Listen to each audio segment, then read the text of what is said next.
السلام علیکم میرے پیارے عزیزو دوستو، میں آپ کو اپنے یوٹیوب چینل پر خوش آمدید کرتا ہوں اور اللہ سے دعا کرتا ہوں کہ آپ خوش آباد رہیں، آمین۔ میری آپ سے گزارش ہے کہ میرے چینل کو واچ کریں، لائک کریں، سبسکرائب کریں اور بیل آئیکن کے بٹن کو پریس کریں تاکہ میری آنے والی ہر ویڈیو آپ تک پہنچ سکے۔ شکریہ۔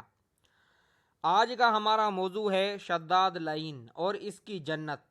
اکثر مورخین نے شداد کا ذکر بھی حضرت ہود علیہ السلام کے ساتھ کیا ہے۔ وہ بھی قوم عاد سے تھا۔ عاد کے دو بیٹے تھے، ایک کا نام شدید اور دوسرے کا نام شداد تھا، اور یہ دونوں ہفت اقلیم کے بادشاہ تھے اور ان دونوں کا مسکن ملک شام تھا۔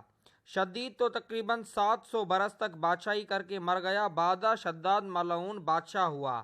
اس نے تمام روئے زمین کو مسخر کیا اور جہاں تک اس کی بادشاہت کا تعلق تھا اسی کا حکم چلتا تھا، اور شب و روز اس کو حکومت ہی سے کام تھا اور وہ اسی خوشی میں خوش رہتا تھا۔ اور اس کے ماننے والے اگرچہ کفر و شرک میں مبتلا تھے، لیکن اس کے عدل کی وجہ سے شیر و بکری ایک ہی جگہ پانی پیتے تھے۔ ایک روایت اس کے انصاف کی یہ ہے، دو شخص اس کی عدالت میں آئے، ان دونوں نے اپنے عجیب احوال سنائے۔ ایک شخص بولا کہ میں نے اس سے ایک قطع زمین کا لیا ہے اور پوری قیمت دے کر اپنا قبضہ کیا ہے۔ میں نے اس زمین میں خزانہ پایا ہے، وہ اس کو دیتا ہوں اور یہ کہتا ہے کہ میں نے تو زمین کو بیچا ہے، اب میں اس خزانے کو ہرگز نہیں لیتا۔ دوسرا بولا کہ میں نے تو زمین خریدی ہے، نہ کہ خزانہ خریدا ہے، اب یہ اس کے لینے میں بہت ہیلا اور بہانہ کرتا ہے۔ جب حاکم وقت نے پوچھا تم دونوں کی کچھ اولاد بھی ہے یا ساری عمر تمہاری لاولدی سے برباد ہے؟ وہ بولے ایک کی بیٹی اور ایک کا بیٹا ہے۔ حکم دیا دونوں کا آپس میں نکاح کر کے یہ مال ان کو دے دو۔ یہ اس کے انصاف کی اچھی دلیل ہے۔ لیکن شداد نے حضرت ہود علیہ السلام کی دعوت حق پر ایمان نہ لایا اور کافر اور مشرک مرا۔ حضرت ہود علیہ السلام نے جب اس کو دعوت ایمان پیش کی تب اس نے کہا کہ اگر میں تمہارا دین قبول کر لوں تو مجھے کیا فائدہ ہوگا؟ حضرت ہود علیہ السلام نے اس سے فرمایا کہ اللہ تجھے جنت عطا کرے گا اور تجھ پر فضل و کرم اور اپنی رحمت سے تجھ پر مہربانی کرے گا۔ جب اس ملعون نے حضرت ہود علیہ السلام سے بہشت کی باتیں سنی تب اس نے کہا مجھے تمہارے خدا سے کچھ غرض نہیں، ایسی بے مثال اور عالیشان جنت تو میں بھی بنا سکتا ہوں۔ حضرت ہود علیہ السلام کی تبلیغ کا اس پر کچھ اثر نہ ہوا اور جو باتیں اس کے لیے راہ نجات ہو سکتی تھیں ان کو چھوڑ کر دوزخ کی راہ اختیار کرنے کا فیصلہ کیا، اور مزید کہنے لگا کہ اے ہود، تو مجھے جنت کی لالچ دیتا ہے، میں تجھے ایسی جنت بنا کے دکھاؤں گا، مجھے تیرے خدا کی جنت کی کوئی ضرورت نہیں۔ اس مکالمہ کے بعد اس ملعون نے اسی وقت ہر ایک ملک کے بادشاہوں، وزیروں اور اکابروں کو خطوط لکھے جو اس کے زیر تابع تھے، اور اس میں لکھا کہ تمہارے ملک میں جس جگہ زمین ہموار اور میدان مسطح نشیب و فراز اس میں نہ ہو، اس کی جلد ہم کو اطلاع دو، ہم اس جگہ پر بہشت بنانے کا ارادہ رکھتے ہیں۔ اس کے بعد فوراً ہی اپنے قاصد ہر جگہ بھیجے تاکہ وہاں سے سونا، چاندی اور جواہرات لے کر جلد آئیں، اور انہیں یہ بھی حکم دیا کہ جتنے بھی مشک و عنبر اور مروارید ہاتھ آئیں وہ سب کے سب ساتھ لے آؤ۔ تاریخ کے مطابق اس وقت شداد کے زیر حکم 1000 ملک اور 1000 بڑے شہر تھے، اور ہر ملک و شہر میں تقریباً 1,00,000 آدمی موجود تھے۔ بہت ہی جستجو کے بعد خطہ عرب میں ایک قطع زمین جس کی مسافت 40 فرسنگ کی تھی ملی۔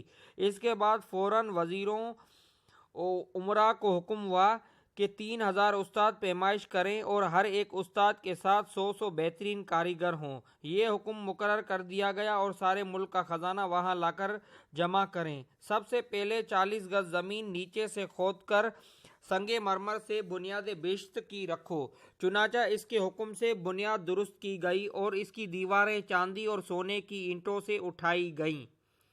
چھت اور ستون زبرجد اور زمرد سب سے بنائے گئے۔ چنانچہ حق تعالیٰ نے حضرت رسالت پناہ صلی اللہ علیہ وآلہ وسلم کو شداد لعین کی بہشت کے حال سے اور ستونوں سے اس کے خبر دی کہ دنیا میں کسی نے ایسی بہشت نہیں بنائی۔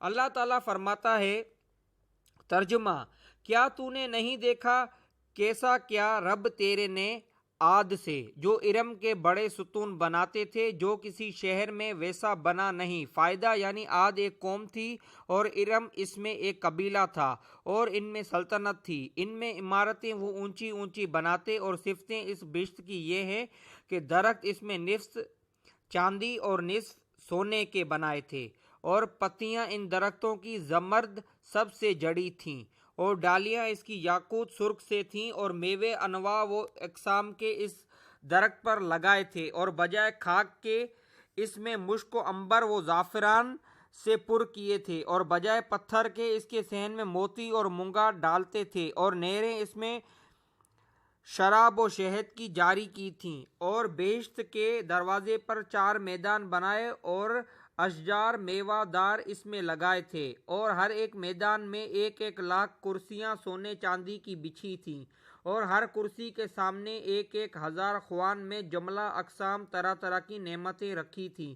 اور یہ بھی خبر ہے کہ 40,000 خزانے چاندی اور سونے کے بہشت کے چرچ کے واسطے تھے، یہاں تک کہ 300 برس میں اس کا سر انجام ہوا، اور وکیلوں کو ہر ملک میں بھیجا کہ درم بھر چاندی اور سونا کسی ملک میں نہ چھوڑو، سب اس بشت میں لا کر جمع کرو۔ آخر یہ نوبت پہنچی کہ ایک عورت بڑھیا غریب مسکین یتیم کے اس کی بیٹی کے گلوبند میں 1 درم چاندی تھی، ظالموں نے اسے بھی نہ چھوڑا۔ آخر وہ لڑکی رو پیٹ کر کہنے لگی کہ میں غریب فقیرنی ہوں، سوائے 1 درم چاندی کے اور کچھ نہیں ہے، لہٰذا یہ 1 درم مجھ کو بخش دو۔